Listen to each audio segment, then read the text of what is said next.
Behind these new buildings is an enormous demand for electricity. That demand has made data centers some of the most power-hungry facilities in the country, and a growing focus of attention for communities and electric systems nationwide.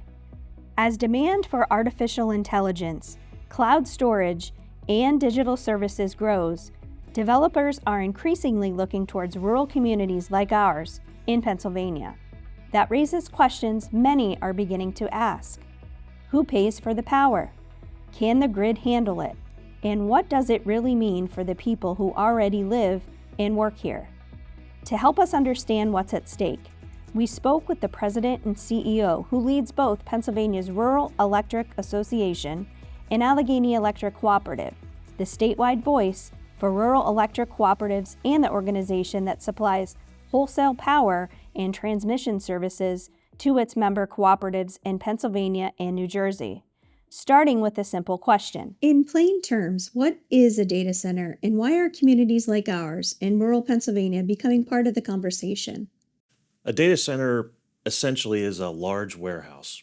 Most of the viewers have probably driven past buildings that could house a data center every single day on their commute to work.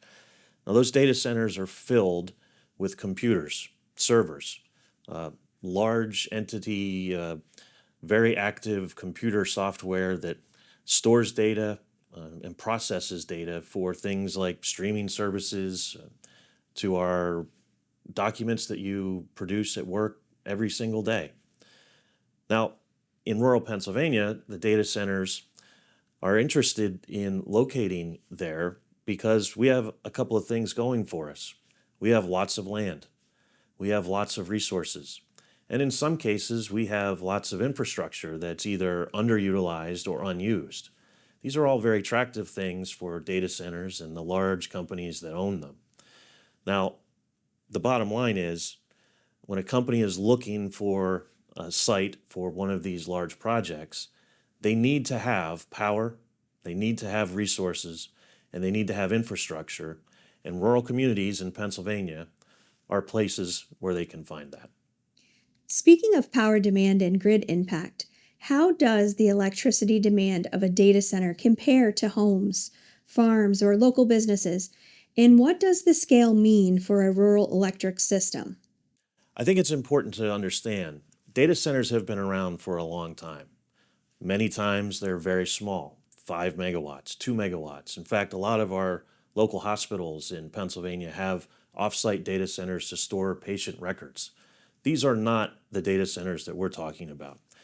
Today, data centers, a small data center might be 25 megawatts, maybe 50 megawatts. That is enough to power 2,000 to 5,000 homes in a rural community. Let me put it to you this way. In several areas around Pennsylvania, there are data centers potentially being developed that are 1,000 megawatt data centers. That's what we would call 1 gigawatt. Now, that 1 gigawatt is enough power to power the city of San Francisco every day. That's in one data center. For us, as rural electric cooperatives, it's very important that we design and build our systems to accommodate these types of loads. Consider the fact that our business model has been to serve rural farms, rural residences, small businesses. Our infrastructure is designed for that. And a key part about addressing large load coming to these areas is making sure that our system can handle it going forward. Reliability comes first. Would you agree? Absolutely. Can our electric system support data centers without affecting reliability for existing members? I think it's very important to understand, for everybody to understand, and this includes our consumer members as well as policymakers around the state or around the country. Our consumer members come first. That's the families, that's the farms, that's the businesses who have been our consumer members, in some cases for over 90 years. That's what comes first. Reliability is always the first thing we consider as electric cooperatives. I think a few things that a cooperative can do to make sure that remains the focus. We have to evaluate the system.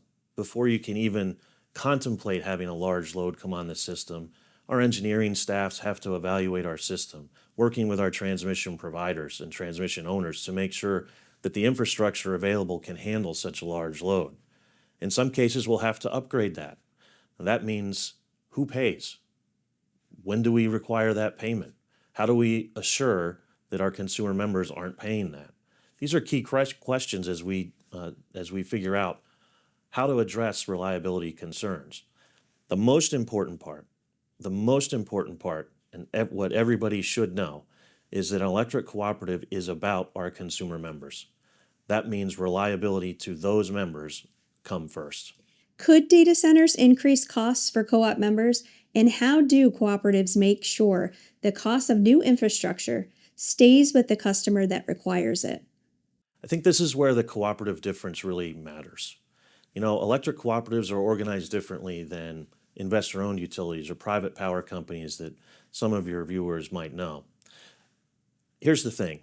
For electric cooperatives, there's nothing more important than making sure that those who cause the increase in cost pay for it. So a key part for all electric cooperatives as we consider large loads, whether it's data centers or manufacturing or whatever the case may be, who pays for the increased infrastructure? It has to be the person who's causing the need for the increased infrastructure. It has to be the data center's responsibility to do that. Our job at the state level, in partnership with our local cooperatives, is to make sure that our consumer members are protected. That means working with the legislature, working with policymakers, as well as working with the transmission owners and transmission providers to make sure that those costs are borne by the entities that caused them, not our rural electric consumers. Data centers are frequently discussed years before they're built. What risks do electric cooperatives face when planning infrastructure projects that may or may not move forward as expected? This is actually a problem that public policymakers in Harrisburg and in Washington have tried to address recently. We've seen data centers and data center developers going around venue shopping for areas to build these data centers in local communities. What that has done is perhaps artificially drive up the costs in certain areas because people have to plan, including the utilities, have to plan for what that infrastructure cost will be. And unfortunately, some of those projects never happen. So it's imperative for electric cooperatives, and we've actually had some success in doing this, in requiring that data center developers and the data centers themselves, that we require them to show that they're really serious about our communities by making them aware that there are going to be costs that they're going to have to pay for. So the most important thing for electric cooperatives as data centers and data center development continues down the road is to make sure that they're requiring payments, upfront payments, and certainly contractual obligations from data centers and data center developers to make sure that we're doing the level best we can to not overbuild infrastructure that's going to have a stranded cost that's put on our consumer members. Let's talk about economic reality versus expectations. People often hear that data centers bring economic development. What benefits are realistic for a rural community of our size and location, and what should be evaluated carefully? First of all, data centers can be an exciting opportunity for any community, particularly in rural Pennsylvania. Unfortunately, a lot of the reality of the situation is it's not as significant a job creator as people have been led to believe. Once a data center is built and after the construction jobs are gone, maybe 20 to 50, maybe 100 people could work full time at a data center. But those are highly technical, specific jobs that will be housed in the facility. Now, what data centers can provide is a significant boost in property tax revenue. And for local communities in rural Pennsylvania, perhaps lowering, or perhaps even increasing the amount of property taxes paid not by local residents, but by a large data center can be an attractive proposition. The bottom line is this: communities should approach projects like this with an eye towards the positive benefits, but with an understanding of the full scope of the project. It will take certain things in local communities, like impacts on infrastructure, impacts on housing, perhaps even impacts on local communities and schools. You have to understand all of that while making a decision about a data center going forward.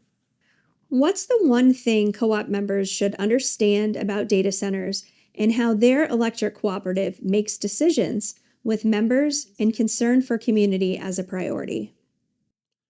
The one thing every cooperative consumer member should understand is this: your electric cooperative is a part of your community. It has been a defender and a supporter of rural communities for almost 100 years. That's not going to end because one data center or two data centers look to locate on their lines in a rural community.